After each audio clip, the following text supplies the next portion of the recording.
So I'm hoping that this is like a conversation more than just a keynote.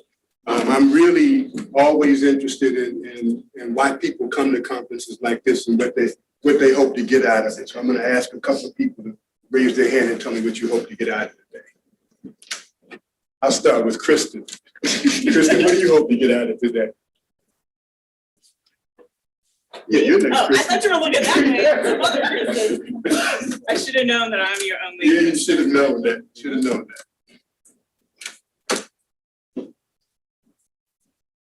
I mean, I think after the past couple of years, I'm just looking to connect with other folks who are doing analytics. When we started our analytics journey like 8 years ago, I felt like I was a total island. So I'm so glad to see all of you guys and to get to know you better and to connect. Need one more person. You guys know some of your names, right? I guess one thing that I'm looking for is to how to promote adoption by my staff for the analytics platform and to get them to be excited about using it. Okay. Probably a lot of us are here for that. So I'm often asked, especially by CEOs, in regards to technology and all parts of technology, what keeps me up at night? What are those things that drive me crazy? One of the things that's driving me crazy right now is this buzzword called digital transformation and trying to figure out what the heck that means. Because if you think about it, we've been using email for how many years? We've been having websites for how many years? We've been doing marketing related things using technology for how many years? So we've been digital for a while. So what we really should be talking about is customer transformation or data transformation or something that we really have an opportunity to make a difference with right now. So that's one of the things that keeps me up at night. The other thing that keeps me up at night, and this drives me crazy, and it has always driven me crazy, if you look at well-run organizations, everybody has access to all the information they need to do their job. Okay? If you look at most organizations, information is plentiful at the top. It's a little less plentiful in the middle, and the people on the front lines don't have hardly access to any information that they need to do their jobs. That keeps me up at night. Data democratization. How can we, as organizations, using whatever tools we can, make sure that everybody in the organization has the information they need to do their jobs better? I was so glad when Association of Analytics came along, not just because of what they do in terms of data analysis, but it was the first time I had a tool that I could, force isn't the right word, but I could cajole my organization into some aspect of data democratization. Kristen and I sat down and we made it a rule that everybody had access to anything in Acumen. Okay? I remember talking to our then executive team and they're saying, well, should staff really see what the membership retention looks like? Well, yes, they should see what their membership retention looks like. Should staff at all levels know if a program is failing or not? Of course they should know if a program is failing or not. Should staff see financial data? That was a hard one. Of course they should see financial data. If you want them brought in at the level that we expect them to be brought in, then they should. So that's one of the things that keeps me up at night. The other thing is this thing that I call the change gap. And we saw real good instances of that in the last year or so. And if you think about planning and what it takes to do good planning, that curve that we're on, that change curve that we're on, is steeper and steeper every year. If you think about what we went through in the last couple of years and how much change we had to go through in the last couple of years just to keep up, it's steeper every year. But still we see people planning, thinking about, okay, where are we right now? And using data to look backwards. And they plan for the wrong thing. We need to be planning way ahead of that. We need to be looking 3 years into the future, at least. I'm almost at the point where we need to look 1 year at a time.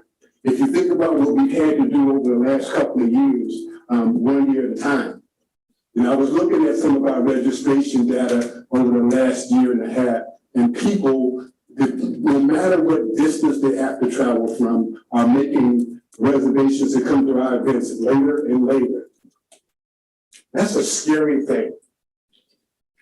So I can't go back and look at our history from 5 years ago and predict what's going to happen next year. That scares the hell out of me. Okay?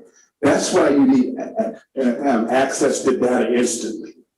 You know, not be, okay, I need this report. I go in and I go to our database team and I put a report request in. And next week I get my report and I look at it and I say, damn, I forgot to tell them about this.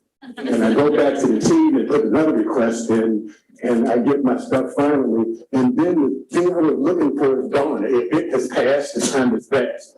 Okay? You need access to instant data. So when we're thinking about change, when we're thinking about what we need to do, I always think about this: what data do we need and what insight do we need from our systems and from our organization to be able to be better predictors of what's coming along. Okay? That's what keeps me up at night, that sort of stuff. So, you know, my thing is, and I will tell you this, and I will sing this shout this from the mountaintops. If I look at all the data that our organization has used in the past couple of years to get ahead of the game, it hasn't been our traditional transactional data. We really have had to look beyond the transactional data. I also see us, and this scares me a little bit too, because we don't have the data and because it's not as predictable as it used to be, falling back to making gut level decisions at our days. And that scares me. We really do have to look beyond our transactional data because we do have data. We do have data that we can use. Okay? I'm not saying that transactional data is not important. It's very important. It's what we use to run our businesses. But what would we be if we didn't have financial statements to tell us how we did and what minor tweaks we might be with it? I'm not saying it's not important, but it's a good predictor of what was. Okay? And if you want to be moderately successful, you can use that data to be moderately successful over time. Anybody in here want to be moderately successful? We want to be wildly successful, right? We want to grow. We want to thrive. Okay? So that data doesn't get us there. We need more. I'm going to tell you why we need more. Some of you guys have heard this story 1,000 times, but you know what? I'm going to tell it again because I think it's important. And I think it's very illustrative of what we need to be thinking about. Okay. You guys probably know that ASAE 8 years ago, 10 years ago, started something called organization membership. And so I took it upon my job. At that time, I was responsible for membership to go around to different ones of our organization members and ask them how we could be more helpful to them. Okay? As an organization, how can ASAE be more helpful to you? And then I would start talking to the individuals in the room. How can ASAE be more helpful to you? So I was at one organization like that, and a lady about as far away as you are was glaring at me. I mean, flat out glaring at me, like I'm glaring at you right now. Okay? And you know, I turned my back to her and started talking to some other people, right? But you know how you can feel somebody glaring at you, right? So finally I turned to her and I said, what? And she said, Reggie, every time I need to hire somebody, I log into ASAE's systems and I place my prospective job there, and sometimes we get good candidates sometimes. Anytime I need to ask a question of my colleagues, I go in to collaborate, I ask questions, I answer questions, and that's how I do that. Anytime I need a resource or need to learn something, I go to ASAE's website and I find out the offerings that she has, and sometimes I take advantage of them sometimes. So I listen to her walk through all of our major systems. She logs in every time like a good user should, puts in her password, and she uses our system. And then she looked at me and she said, you shouldn't be here asking me these questions. You should know me. And I said, damn. Right? She's right. Here's a person that always logs in, that uses all the resources that we have available to her. And you know how our systems are. They're clunky. People have to fight with them to get this stuff, right? She's doing all the stuff. She's being a good member. And she was right. I should know her. So I went back to my technology team and I said, do our systems listen? And they were like, what the hell are you talking about? Our systems capture transactions, our systems register people for events. What do you mean by listening? And then I brought up and said, do they listen in a way that we really know who our members are? Not in aggregate. We've got the flips and stuff, we can kind of find something. Do I know what Cynthia needs? Do I know what Nicole needs? Do I know what individuals need from us? That's what. And the answer was no. Our system didn't. So I went home and did the really hard work of thinking about this. And then I called Kristen, who did the really hard work of visualizing some of this for me and with me. So I could talk about what listening systems look like. So this is one example of what listening data looks like. And this data comes from Collaborate. It's our unstructured data that I always talk about that gives us insight. Okay? And that's from January through June, I think, in 2020. And that very steep chart that you see right there is the COVID chart. That's telling me the number of people who are searching for COVID in our Collaborate system. Okay? And you can see the really big one says coronavirus or COVID. There's one that says coronavirus. There's one that says COVID-19. There's one that's, it gave me insight into what our community was talking about and how much confusion there was about it. And if you can see some of the smaller bullets there, one of them says virtual events. So people started to think about doing virtual events. I need to know what to do about that. So this was giving us that insight. So what we were able to do was, first of all, we noticed how steep that curve was. I hadn't seen any curves that steep on any other conversations going on in Collaborate. And so we were able to put together some webinars, some CEO roundtables. We put some resources at the website about coronavirus, which then turned into COVID-19, which then turned into COVID. We put those kind of resources right there. And you know what? All the CEO roundtables had record attendance. The community is telling you what they need. You got data where the community is telling you what they need and you respond to it. And then I'm able to see further that after that, this might be coincidental. I don't think it is. Okay, the conversation started to wane a little bit. I'm believing that it started to wane because we started to give the community what it needs in terms of data around that particular thing. So this, to me, this is a good example of our systems listening. Okay, I can't do this. I couldn't do this if we didn't have a data warehouse that collected data from all of our systems. I couldn't do that. Here's another, I'm continuing with this example. This map that you see here is a map of all the COVID-related conversations going on in our community from January 2020 to June 2020. People can't see that, can they? Okay, I'll talk about it a little bit. So you squint your eyes over it. So what's on that screen is you'll see some circles that are black dots and they represent conversations. And you'll see some circles that are gray dots and that represents people. Okay? Since you and me were going to say that, so I blew it up a little bit, okay? So what you can see there is that one black dot to the far left, that's a conversation that has a fair amount of people in it, right? And if you see the gray dot that's toward the bottom of the screen, that's a person who's involved in a whole bunch of conversations. Okay? So what I'm able to see from this data, and again, this is COVID conversations that were going on. I can look at the screen that was before then and find all the critical conversations, the ones with the most people in it, and say, if we do a seminar about COVID, we should probably talk about those things, right? And I can then look at it and say, with the slide with the gray dots, those people who are involved in most of those conversations would probably be good facilitators or good thought leaders. Right? That's data. You might not think of that as data. That's data. That's data. And I can take it a step further, and I can actually look at those conversations and see which ones of those conversations were negative, which ones were positive, to know how to facilitate the conversation at the CEO breakfast. That's data. So I got sentiment analysis to tell me, is the conversation negative, is it positive?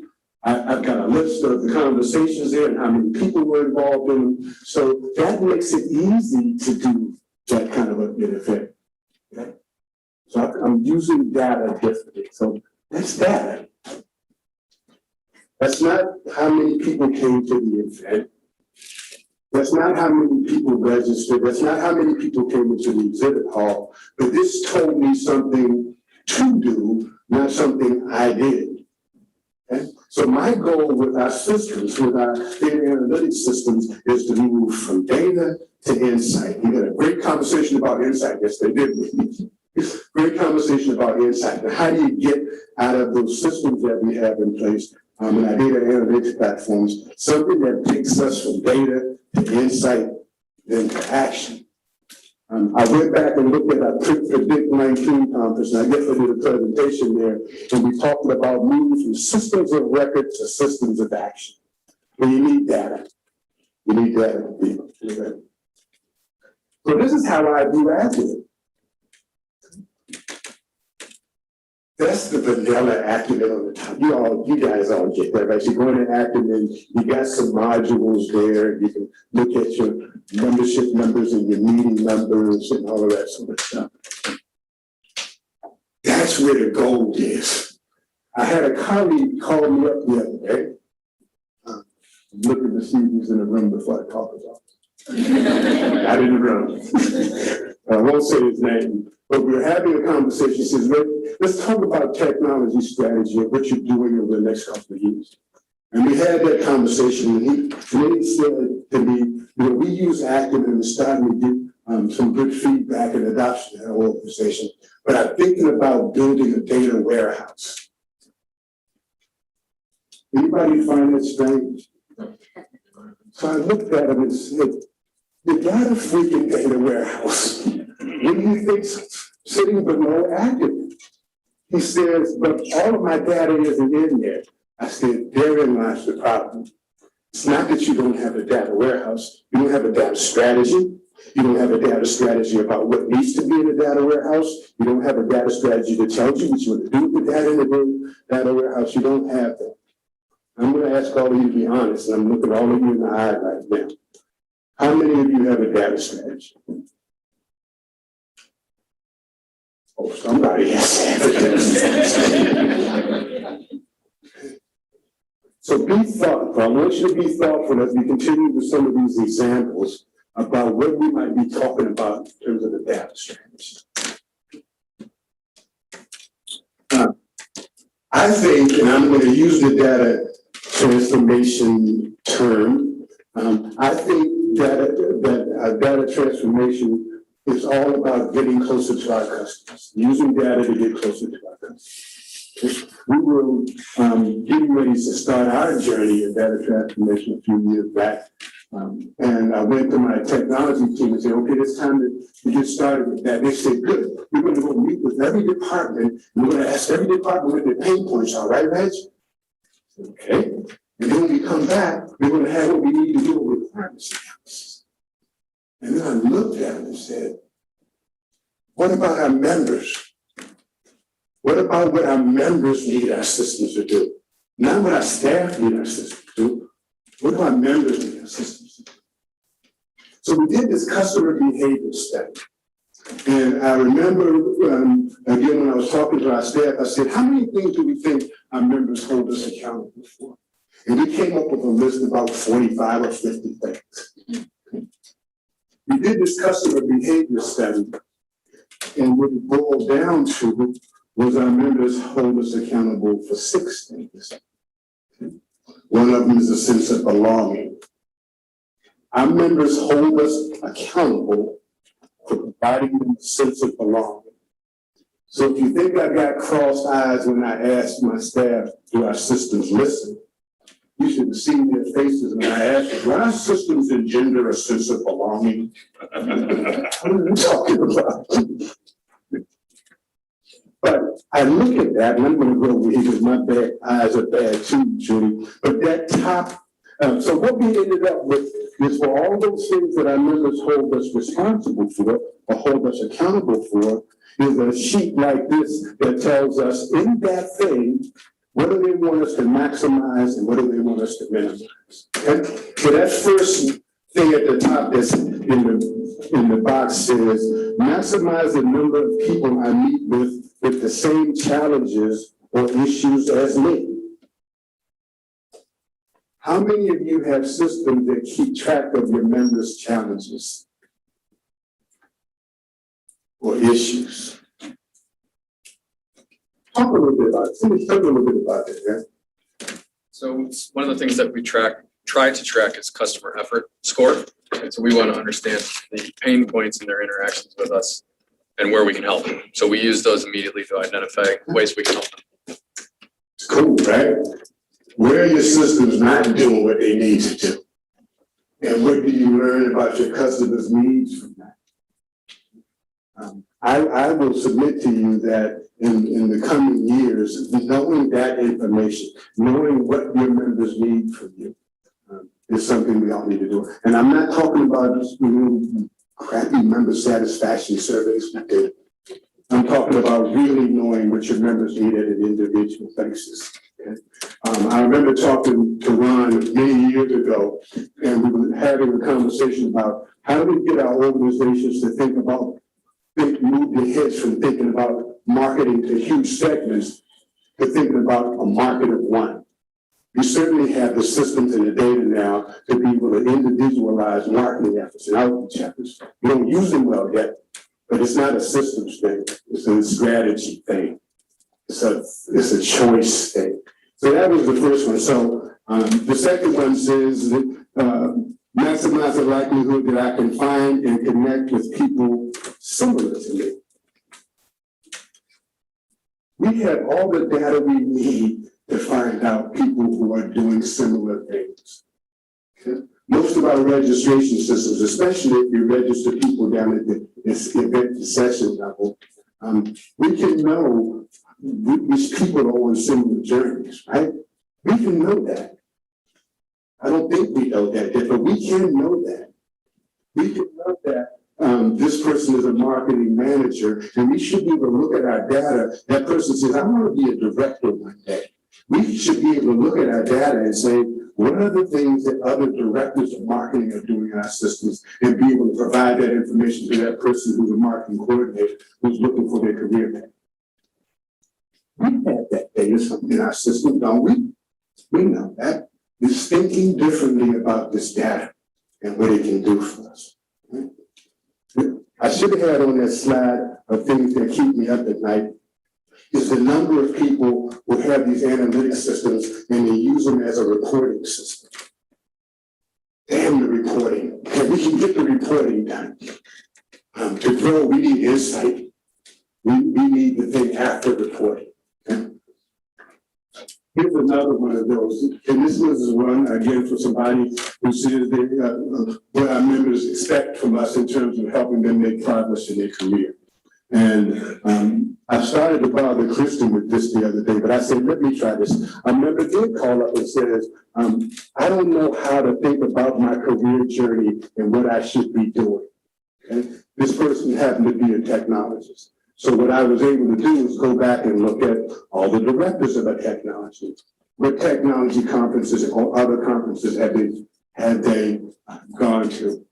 What other webinars had they gone to? What demo days had they gone to? And I was able to tell that person, look, I don't have a career path tool, but this is what people who are the next level up from you in your career path are doing, and this is what CIOs are doing. So I was able to help them along that journey using the existing data we have in Acumen. It's not the stuff on top of the iceberg, is it? That's the reporting, that's the modules. Dig into that data that's below the surface then. Okay? So this is how I think about Acumen right now. All the gold is below the surface. That's where the gold is. You gotta get there, okay? How many of you have my Acumen? I want everybody in here to make a New Year's resolution in the middle of the year here that sometime between now and next year you get my Acumen. Okay? If you don't know what my Acumen is, all these people with these love of data shirts will can tell you what my Acumen is. We probably have as many reports, visualizations in my Acumen than we do in the regular modules, because we need to get that next level. So for folks who are beginning on this journey right now, here's what's going to happen. Once you start to get adoption, and it will happen, it just takes a little bit of time to get adoption. Somebody's going to ask you the next question. They're going to be looking at a visualization and say, you know, I see that our retention levels right here seem to be going down. Is that one segment or is that all segments? And you got to give them the answer, right? You can't go back and tell them after you can't do that. You got to give them the answer. And if you give that answer to them, they see CEOs as the segment that's going down. Is that large staff CEOs or small staff CEOs? Is that urban CEOs or rural CEOs? It's the next question. Okay? So you gotta have in your mind a way to do that. So if you don't have my Acumen yet, and I'm not an association analytics salesperson yet. But I will tell you that it's one of the things that's fueling our growth and our turnaround now. It really is. One of the things I've figured, and I will tell you, we've been association analytics customers for 4 years, something like that. And so one of the things I've been thinking about is what's our next level with this stuff? Because we've got visualizations. We probably have the level of adoption that I feel is comfortable in our organization. Is it 100% adoption? No. Are we going to get 100% adoption? No. But the people who need data to make decisions have data to make decisions. And they know that, and they keep Kristen busy as hell doing that. So our organization, I can look anybody in the eye and say, we are using the data in a strategic way to make decisions for our organization. But I've got some questions I still can't answer.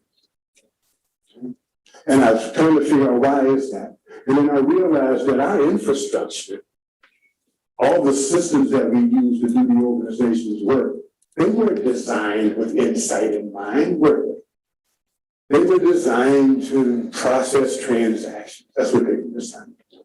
So we're redoing our infrastructure right now. I'll show you the map of what that looks like. But before that, here's a couple of things that we want to make sure happen with this new systems architecture. One is that integration, anything that's a technology tool that's being used at ASAE has to be integratable. I think integratable is what I put it. Has to be able to talk to some of the other things. The other thing is that if Nicole happens to be heading up our learning department, I don't know if she might not need some membership information from time to time, some finance information from time to time, some advertising information from time to time. So I don't want us to assume what people need to do their jobs better. I want to make sure they have everything they need to do their jobs better. So everybody has access to all the stuff. I want a t-shirt that says everybody has access to all the stuff. That's what I want. So our infrastructure is looking like this. And I show you this map for two reasons. One is, if you haven't done this for your staff already, give them some way to think about how what your technology stack looks like. I hate that word stack, it sounds technical. repeat, I can say technology stack. But I want our staff to know what our technologies are. So we've got three different types of technology, not 20, we got 3. Okay? We've got our customer-facing technology. So websites, it's high logic, that's those kinds of things. Okay? Customer-facing, customer-heavy in terms of usage. Okay? We've got to run the business technology. Okay? Obviously, we have to have an accounting system. Obviously, we have to have e-commerce system. We have to have those things that help us run the business. But the third cornerstone of our infrastructure strategy is our insight system. And I don't call it anything but that. I want our staff to know that this is insight and analytics. This is insight. And that's what that is for us. Okay? It's a cornerstone. We got 3 cornerstones. Insight is a third of what I think our infrastructure needs to be able to do. That's a big step for our organization. To come to the realization that we need insight and that we have to invest in insight. Insight didn't just happen, you gotta invest in it. So you see that thing in the middle called shuffle exchange. I think that's one of your partners, and I think anybody can shuffle you. Hey man, how you doing? So what I've asked Manny to do, and so far so good, is to make sure that data from any piece of this puzzle can get to any other piece of the puzzle. Okay? That's what I'm asking Manny to do. Okay? So anything on there. So I think the third one over from the right says Donor Perfect. That's our donation foundation management system. Okay? I'm asking Manny to make sure that he can read and write from that. Okay? I'm also asking him to know that he can read and write from anything else that's in this chart. And the goal for that is twofold. One, if Donor Perfect stops being the donor management system, I can unplug it and plug the next one in without disrupting the whole ecosystem. Okay? Without disrupting the whole ecosystem. Okay? That means a couple of things. We have to decide ahead of time, and we're going through some of that process right now, what information from data from Donor Perfect is important to us from an insight perspective. Okay? Let me rephrase that. What information from our donation management process, whatever system we use, is important in our insight process? Because I need to be able to unplug that one if it doesn't work and plug another. Okay? That's what that's for there. The second thing is I need to get data from everything into our data warehouse. Everything. Okay? And so somebody said, well, we use a Desper to do marketing. Do you need that data in the warehouse? Yes, you need that data in the warehouse. That's telling me what our members is receiving over time and how they're interacting and what they're interested in. Okay. What about searches at the website? Yes, I need that data in the data warehouse. That helps me kind of ascertain need of our members.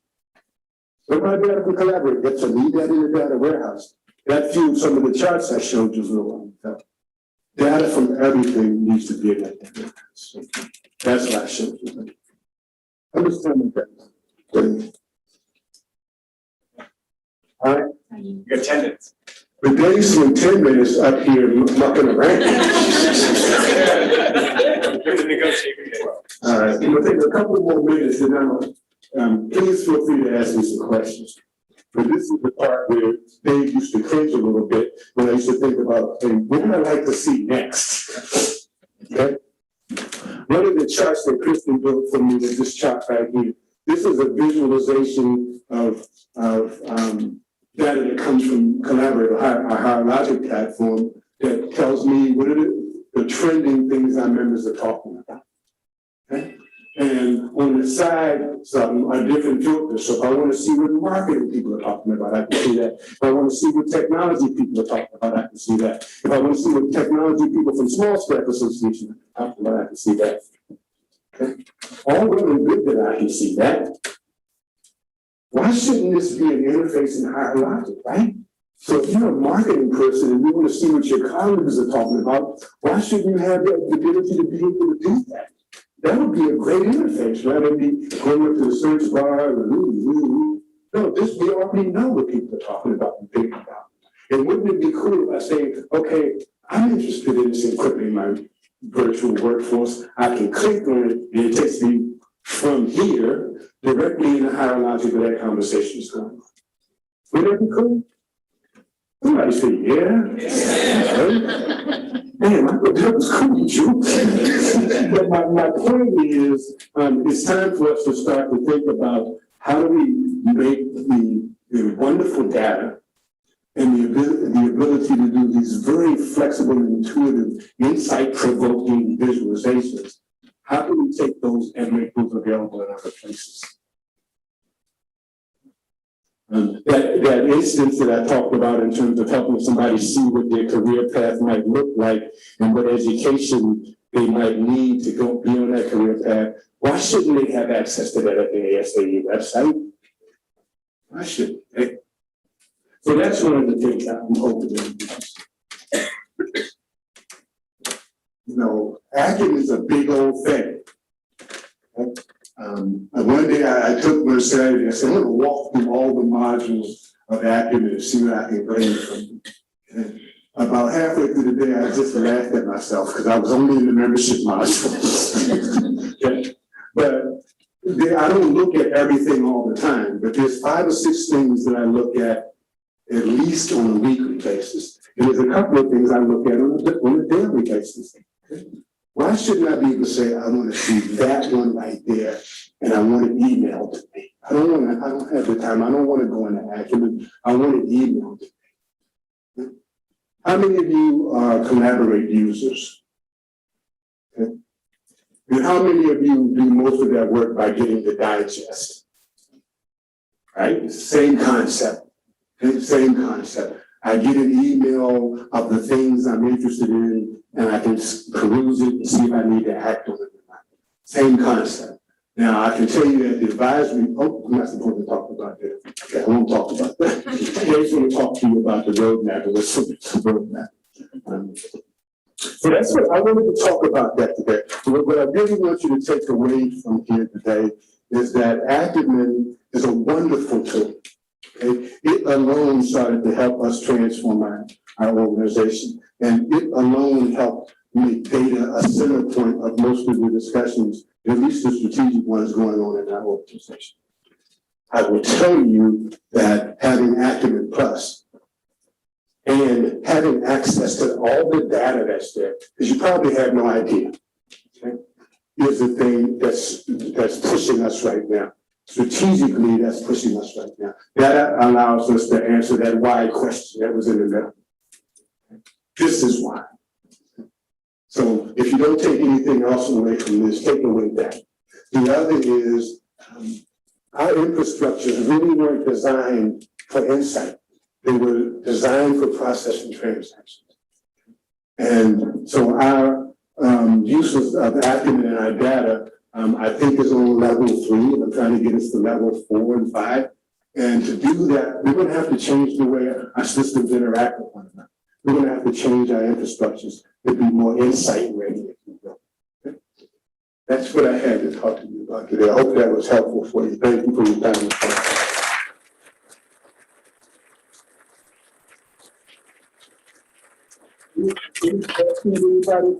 Yes, sir.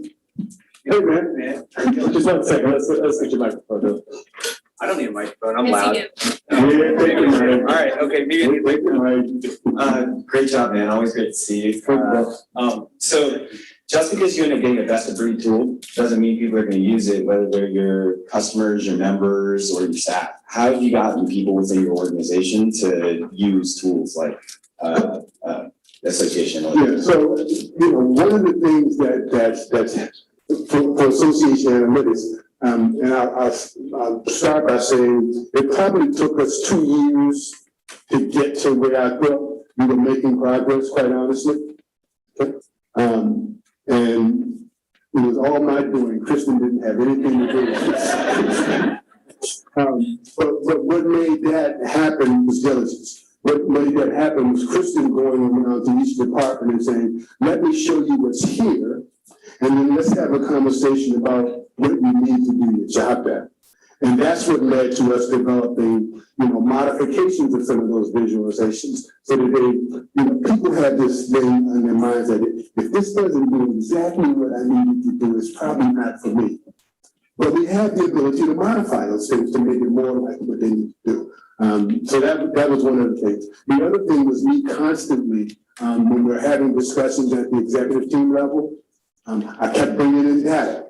And we started to do some myth busting about stuff that people have been saying for years that was absolute bullshit. Say, no, we keep saying that, but here's what the data says. So we were kind of pushing it from the middle and pushing it from the top, I think, and that's what drove the adoption for us.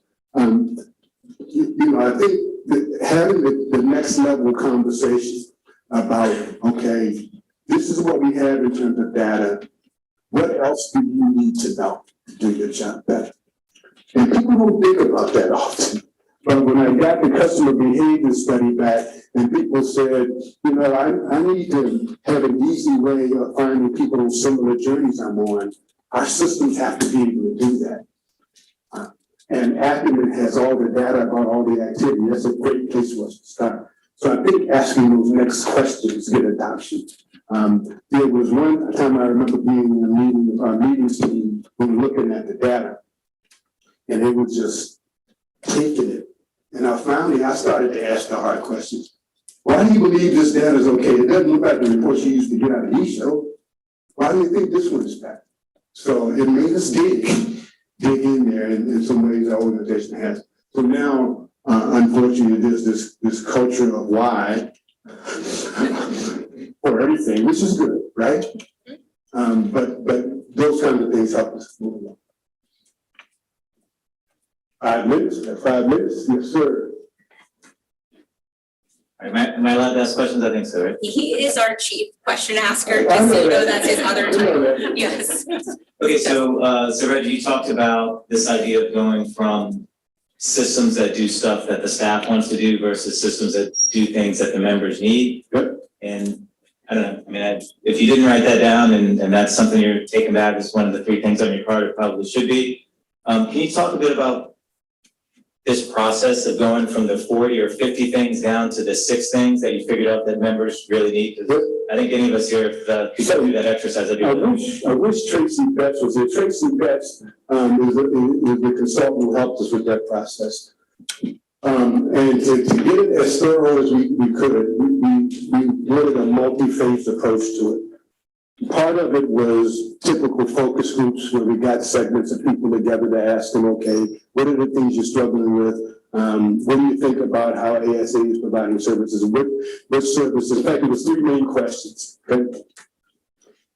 What are the times when you have something that you need from ASAE and you're able to go and find it? What are the times that you need something from ASAE and you go to ASAE and you can't find it? And what are the times that you've got a question and you don't even consider ASAE? So that was the bulk of our discussions with people. But we had focus groups. We were going to do a full-blown ethnography study where we sent people out to our members' organizations. But this happened, we started this project a month before COVID hit. I don't know why that's funny. Stuff that I know got stopped. But our members said, no, don't stop this. Let's do this virtually if we need to. So we had a number of our members, I forgot how many now, who at the end of a week, for I think it was a 6-week period, answered those 3 questions. Okay. So we were able to see those kinds of things. So we did that. We recorded it. We recorded video sessions, we recorded audio sessions so that our staff could hear our members talking about their pain points. And if you think that doesn't change people's mind, when you hear one of your members say, this is what I'm experiencing, it changes mind. So we did that.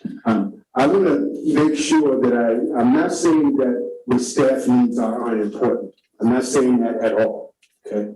What I am saying is that typically when we buy technology solutions or craft technology solutions, we start from the inside out, don't we?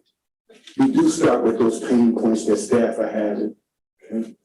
Rarely do we include members in that process. So that infrastructure map that I've shown you, probably everybody that I've seen in the last year has seen that map. Because I want our members to comment on it. I want our members to say, yeah, that makes sense, or no, that doesn't make sense. I'll be working out loud for the next year doing this, so that people can see what the effect of it was, and how we're progressing. So the man that told me I had 5 minutes is now just throwing his hands up. So I guess that means I'm done. Thank you, guys. I've got one more question. You got time? Yes. One final question, yeah, that one final question, please. Hi, Emily Renicky with Peer Network. I was just wondering if you could speak a little bit to the shift in mindset of employees going from, okay, this is a reporting tool, this is data, great, this can show me X, to asking the questions and getting different answers. I think that's an important mind shift for employees. Yeah. Kristen, can you give Kristen the microphone? Thank you. That's her job. That's Kristen's job. So Kristen, talk about how some of that has happened.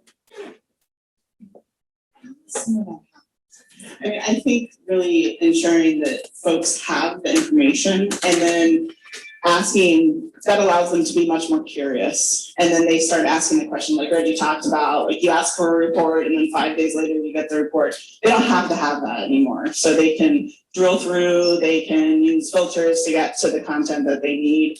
And I think that curious mind really helps. Also, that Reggie mentioned, the executive team, it really has been top down and bottom up, but our exec team are asking, like, have you looked at the data? What are the insights that you have? And so it's become more of a mainstay of our culture. And so you kind of have to do it if you wanna play.